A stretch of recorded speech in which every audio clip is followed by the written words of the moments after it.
오늘도 책을 듣는 시간, 미나미 책방에 와주셔서 감사합니다. 오늘 소개해드릴 책은 앵글북스 출판, 김희진 지음의 느리게 나이 드는 기억력의 비밀입니다.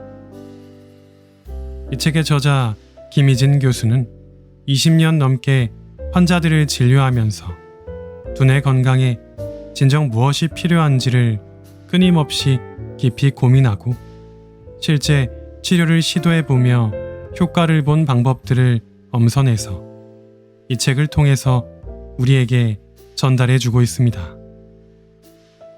지금부터 이 책의 내용 중에 식습관과 관련된 내용을 들려드리겠습니다.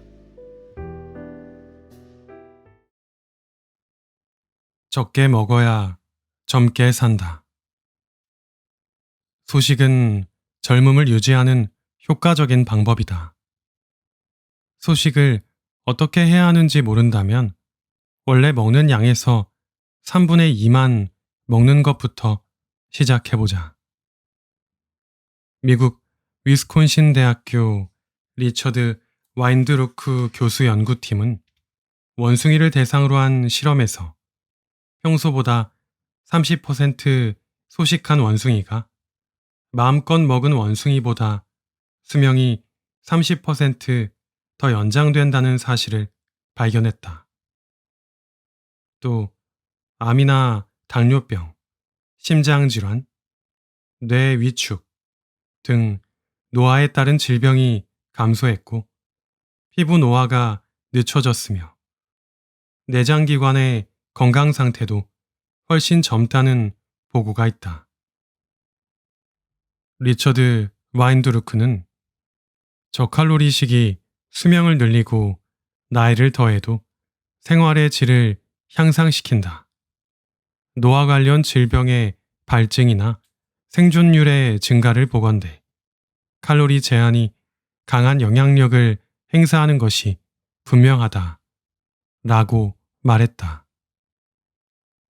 처음으로 고혈압, 당뇨를 진단받은 환자에게 가장 먼저 식사량을 줄이라고 권유하는 데는 다 이유가 있다.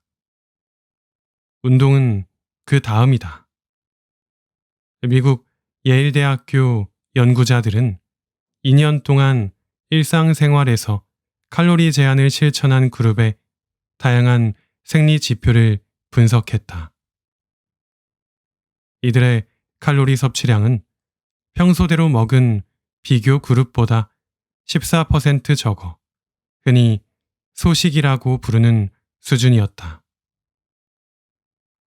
이들 모두 체중이 줄고 혈압이 내려가며 체지방과 혈중 지질이 줄어드는 것으로 나타났다. 즉, 혈당 조절 기능이 좋아지면서 나타나는 좋은 생리적 반응은 대사증후군을 예방하고 수명을 연장시킨다. 이처럼 소식 그 자체로 장수 유전자를 활성화시킬 수 있다. 건강 100세를 이룬 사람을 보면 대부분 소식을 실천하는 것으로 조사됐다. 2009년 27살 먹은 원숭이는 칼로리 제한 급식을 했고 29살 된 대조군 원숭이는 먹고 싶은 대로 먹게 했다. 그랬더니 칼로리 제한 급식을 한 원숭이는 활동성이 높고 피부와 털에 윤기가 있는 반면 마음껏 먹은 원숭이는 비활동적이고 털이 군데군데 빠져 있었다. 이 연구 결과는 칼로리 제한이 수명을 늘리는 건강상 이점이 있다는 이론에 힘을 실어주었다. 그렇다면 여기서 의문점이 고개를 들 것이다.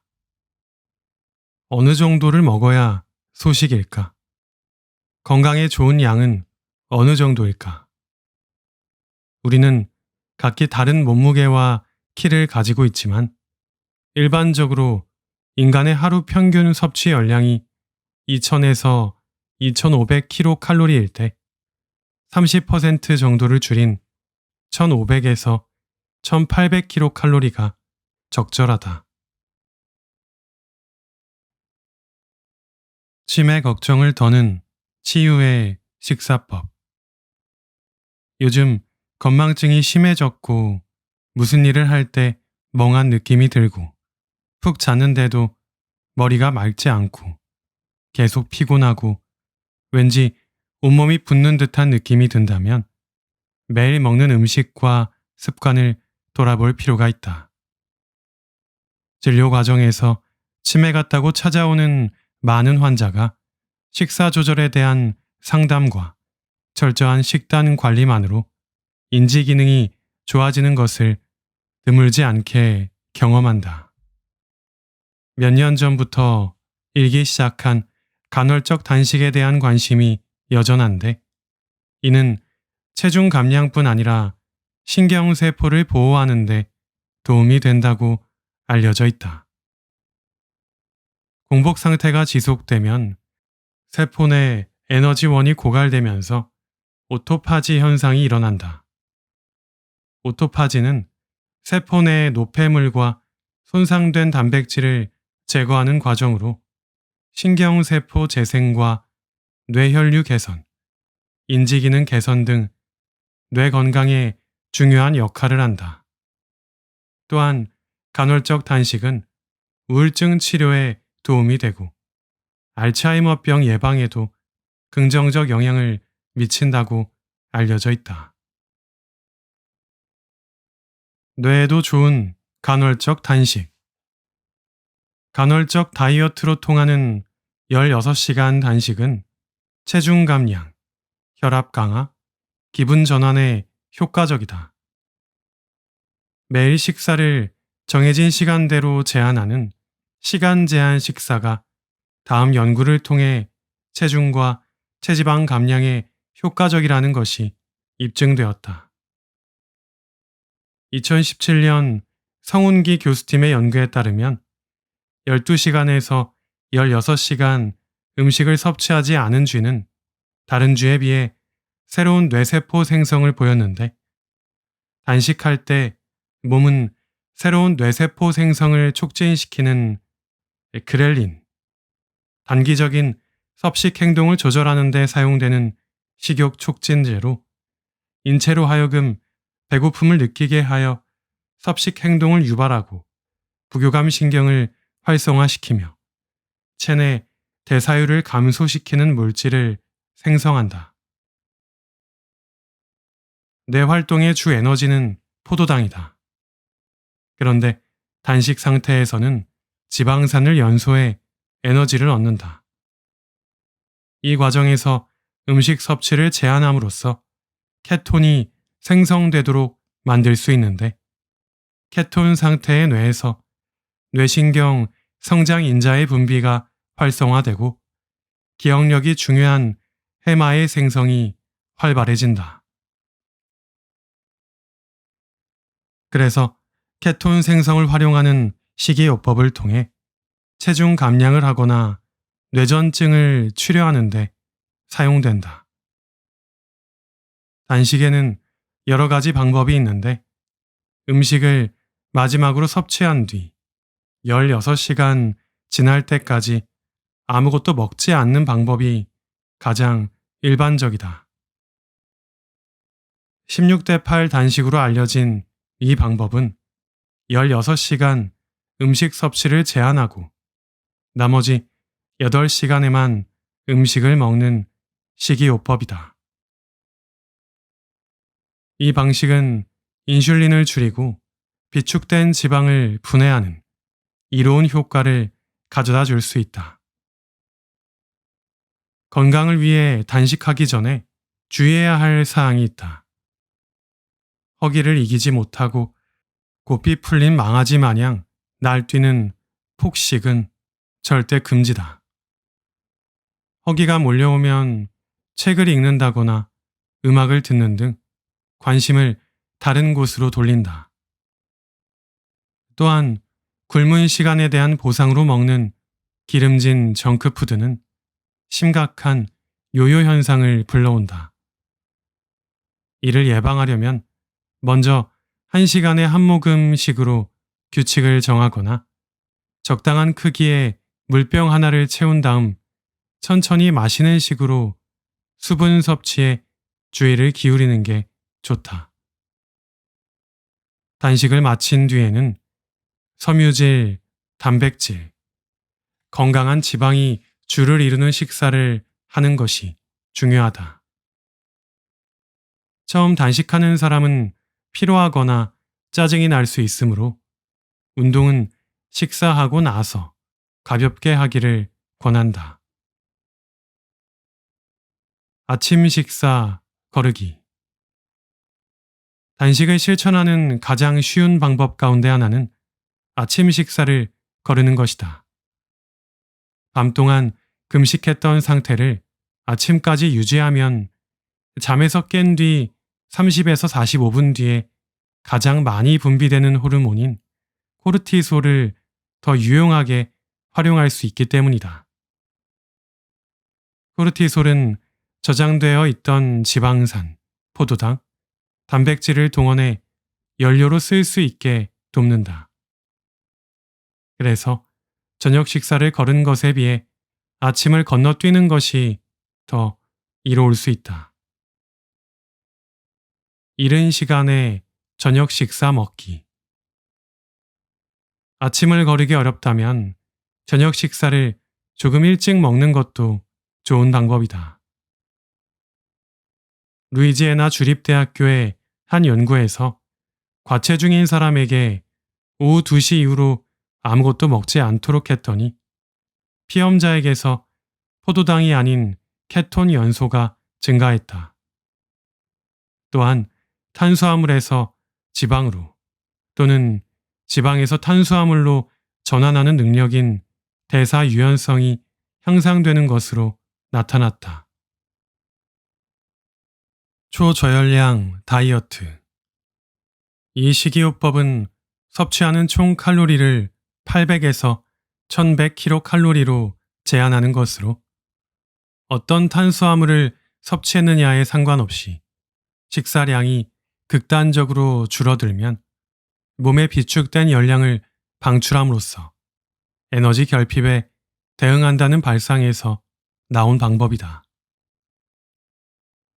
이 방법을 실행에 옮기면 노화, 당뇨, 암, 신경퇴행성 질환, 심혈관 질환 등의 위험성을 상당 부분 낮출 수 있다는 연구 결과도 있다.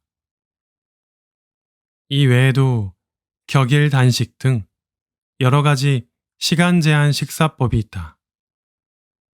그러나 많은 일과로 바쁘게 움직여야 하는 사람이 일상생활에서 16시간 지속적으로 단식한다는 것은 결코 쉬운 일이 아니다.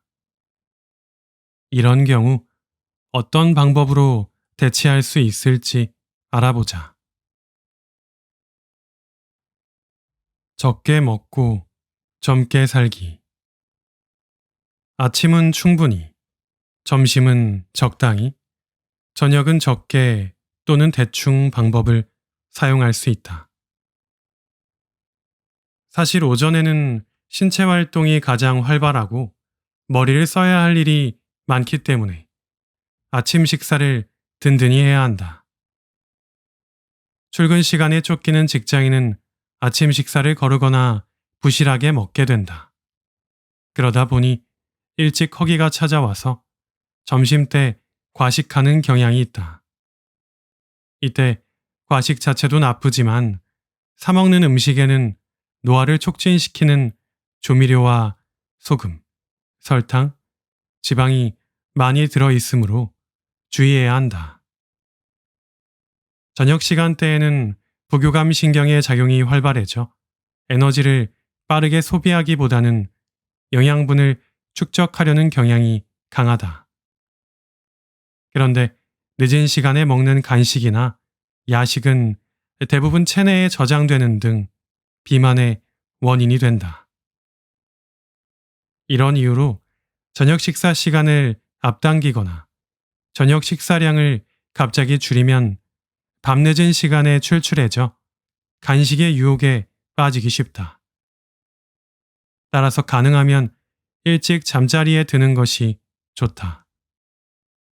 일찍 자면 일찍 일어나게 되고 일찍 일어나야 아침 시간에 여유를 가지고 충분히 식사를 하게 된다. 아주 멋진 선순환이다. 이렇게 건강하고 젊음을 오래 유지하는 식습관과 수면 습관은 밀접한 연관성을 가진다. 성인을 기준으로 자신의 체중, 신장, 근육량을 고려해 아침에 500에서 800kcal, 점심에 500에서 800kcal, 저녁에 400kcal 정도로 열량을 제한하고 간식은 가능하면 피하는 것이 좋다.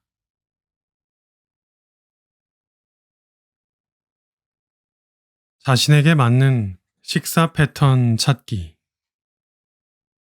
식사 습관에 대해 물으면 아침을 거르고 아침보다 점심을 많이, 점심보다 저녁을 훨씬 많이 먹는 순으로 저녁을 많이 먹는 저녁 식사파와 무슨 일이 있어도 아침 식사를 거르지 않는 아침 식사파가 있다. 성인은 식사한 지 6시간쯤 지나면 위 속의 내용물이 모두 배출되어 자연스럽게 배가 고파진다. 속이 텅 빈 것 같아서 상복부의 느낌이 편하지 않고 몸에 기운이 없다. 두통이나 식은땀, 손발 떨림 증상이 나타나기도 한다. 이때는 배가 고파서 먹을거리를 찾아 허겁지겁 먹게 된다. 또한 다이어트를 한다는 이유로 너무 굶다 보면 어느 날은 한 끼를 폭식하고 어느 날은 1일 1식을 하고 어느 날은 굶다가 다음날 몰아서 먹는 등 식사 패턴이 완전히 무너질 수 있다. 우리 몸은 외부 환경에 따라 낮과 밤을 느끼고 주기에 따라 호르몬이 변한다. 이 호르몬은 뇌를 포함한 몸 전체에 영향을 주는데 생활 패턴만큼 중요한 것이 바로 식사 패턴이다. 아침은 인슐린 분비량이 많고 신진대사율이 높아서 소화 흡수를 잘할 수 있다. 같은 열량을 먹어도 아침에는 혈당이 적게 오르고 열량을 더 많이 소비할 수 있다.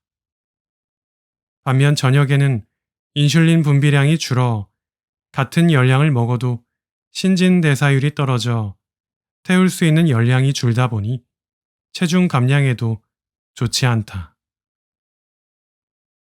50세 L씨는 거의 매일 동료들과 소주 1에서 2병을 곁들여 저녁 식사를 하고 귀가해 늦은 시간에 잠을 자고 다음날 늦게 일어나 아침 식사를 거르고 출근하는 패턴을 10여 년 동안 반복하며 살았다. 평소 건강에 자신 있던 그는 얼굴이 붉어지고 걸을 때 발목이 불편한 증상을 호소하다 건강검진을 권유받았다. 그 결과 혈압이 높았고 당뇨 전 단계였으며 통풍이 있고 고지혈증 단계가 심했다. 그래서 의사의 권유로 술을 끊게 된 L씨는 10시 전에 잠들고 아침에는 가볍게라도 꼭 식사를 하고 점심은 충분히 먹고 저녁은 샐러드 위주의 가벼운 식사를 하게 되었다. 한 달이 지난 뒤 L씨의 검사 결과는 어땠을까? 생활 습관을 그렇게 바꾸는 것만으로 한 달 만에 요산 수치를 제외하고 혈당, 고지혈증이 모두 개선되었다. 개인적으로 나는 아침 식사파이자 저녁 금식파인데 직접 실천을 해보고 긍정적인 결과를 얻었기에 이를 환자에게 권유한다. 저녁 식사량을 조절하기 어렵다면 아침을 조금만 먹고 점심과 저녁에 적당량을 나눠 먹는 것도 좋다.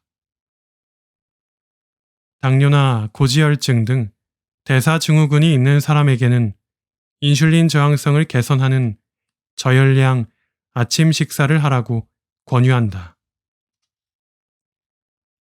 반면 대사증후군이 없는 사람은 아침과 점심, 저녁을 적당량 나눠서 먹는 게 좋다. 저녁에 운동하는 사람이라면 저녁 식사를 충분히 해도 된다.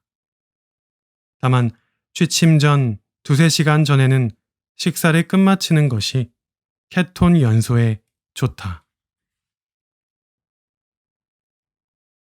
천천히 먹고 젊게 살기. 질문 하나가 있다. 당신은 슬로우 이터인가 아니면 패스트 이터인가? 우리 뇌에 가장 좋은 식습관의 비법이 있다면 뭐니 해도 천천히 먹기를 꼽을 수 있다. 미국 비만협회의 연례회의에서 로드 아일랜드 대학교 식품영양학과 연구팀은 다음과 같은 결과를 내놓았다.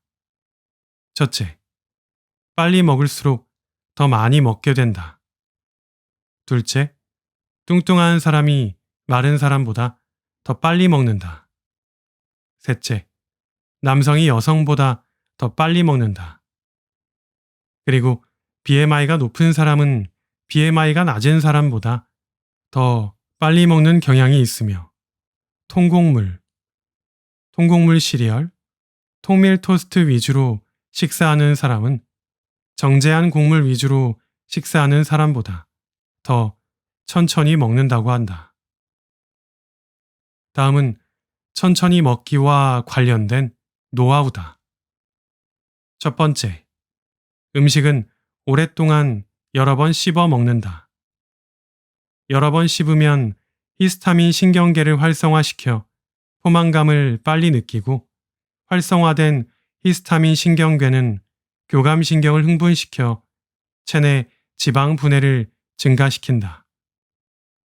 따라서 식욕 억제와 지방 분해 효과를 동시에 얻을 수 있다. 특히 오래 씹을수록 뇌 기능이 활성화된다. 영국 카디프 대학교에서 이루어진 연구에 따르면 껌을 씹는 사람은 그렇지 않은 사람보다 판단력과 기억력이 좋았다. 파로틴 성분이 뇌혈류를 원활하게 하고 백혈구 기능을 활성화해 혈관 건강을 높여주기 때문이다. 이때 함께 분비되는 물질 NGF, 신경 성장 인자는 손상된 신경세포 회복과 성장을 도와서 뇌를 활성화한다. 두 번째, 젓가락으로 먹는다. 젓가락을 사용하면 입에 들어가는 양이 적고 먹는 속도가 느려진다. 인도 비만협회에서는 2년 전부터 비만인 사람에게 젓가락만 사용해 식사하는 방법을 적극 추천하고 있다. 음식을 먹고 소화가 될 때 포만 중추라는 신경을 자극해 그만 먹으라는 사인을 보내는데 이 포만 중추는 음식을 먹기 시작한 지 20에서 30분이 지나야 대뇌에 그만 먹어도 좋다는 신호를 보내 식욕을 떨어뜨린다. 따라서 음식을 빨리 먹으면 실제로 충분한 양을 섭취했어도 식욕이 남아있다. 똑같은 양을 오랜 시간 먹으면 그만큼 음식을 소화하고 흡수하는데 소모되는 열량이 높아지고 적은 양을 먹게 된다. 세 번째, 만찬을 즐기듯 식사한다. 1인 가구의 경우 밥을 먹으면서 TV를 보거나 서서 먹거나 딴짓을 하며 먹는 경우가 많은데 만찬을 즐기듯 음식의 맛을 천천히 음미하여 먹어야 뇌의 포만감을 높일 수 있다. 식사에 온전히 집중하려면 식탁에 앉아 밥을 먹되 휴대폰 사용은 자제하는 것이 좋다. 네 번째, 의식적으로 노력한다. 빨리 먹는 습관을 갖고 있다면 의식적으로 천천히 먹으려고 노력해야 한다. 밥과 반찬을 한꺼번에 입에 다 넣지 말고 밥을 먼저 천천히 씹고 어느 정도 시간이 지났을 때 의식적으로 반찬을 집는다. 이런 순서를 의식적으로 반복하다 보면 천천히 먹는 식습관이 자리 잡히게 된다. 지금까지 느리게 나이 드는 기억력의 비밀의 일부 내용을 들어보셨습니다. 앞으로는 기대 수명이 높아지며 많은 사람들이 100세 이상 살아갈 것으로 보입니다. 하지만 그렇다고 100세가 모두가 같은 100세는 아닐 것입니다. 어떤 사람은 60세처럼 살아갈 것이고 어떤 사람은 그보다 더 나이 든 몸으로 살아가는 사람도 있을 것입니다. 겉으로 보이는 외모뿐만이 아니고 신체 내부의 장기, 그리고 우리 몸에서 가장 중요한 뇌도 우리가 어떤 생활 습관을 가지고 살아왔느냐에 따라 사람마다 그 상태가 천차만별이 될 것입니다. 특히 뇌는 아무리 과학이 발전하더라도 우리 몸에서 유일하게 교체가 불가능할 것이라 생각이 되므로 미리미리 뇌 건강을 유지하는 방법을 익히셔서 그것을 실천해 나가시는 것이 중요할 것입니다. 이 책에는 그것에 도움이 되는 많은 내용들이 나와 있기 때문에 이 책을 통해 많은 분들이 뇌의 노화를 늦추고 나아가서는 더 젊게 사는 삶을 살아가시는데 여러 도움을 받으셨으면 좋겠습니다. 오늘도 소중한 시간 미나미 책방과 함께 해주셔서 감사합니다.